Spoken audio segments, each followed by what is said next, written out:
Bonsoir. Ce soir, c'est Mamé qui raconte l'histoire de Saint-Nicolas.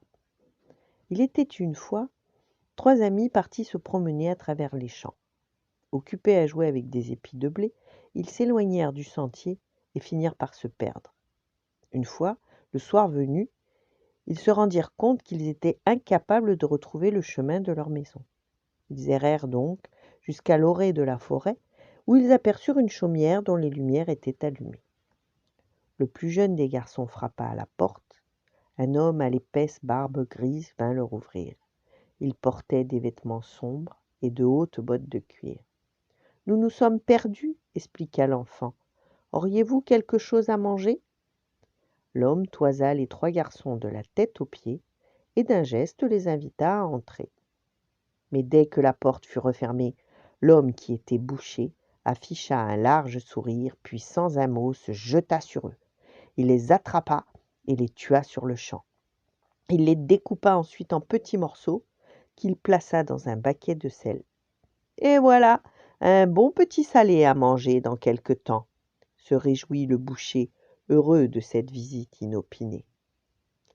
Quelque temps plus tard, Saint-Nicolas, l'homme à la longue barbe blanche et aux vêtements rouge écarlate, passa près de la maison du boucher. Il descendit de son âne et frappa à la porte en demandant l'hospitalité. Une fois à l'intérieur, le vieil homme interrogea. « J'ai faim. Auriez-vous quelque chose à me proposer ?»« Je n'ai que du poisson et des pois cassés. »« C'est bizarre. Je sens pourtant comme une odeur de petits salés. » Le boucher comprit aussitôt qu'il était démasqué. Blanc de peur, il pointa du doigt la marmite dans laquelle il avait placé les enfants. Saint-Nicolas s'en approcha, posa les mains dessus, et comme par miracle, les garçons en sortirent indemnes. Ils remercièrent chaleureusement Saint-Nicolas de les avoir sauvés, puis se précipitèrent hors de la maison.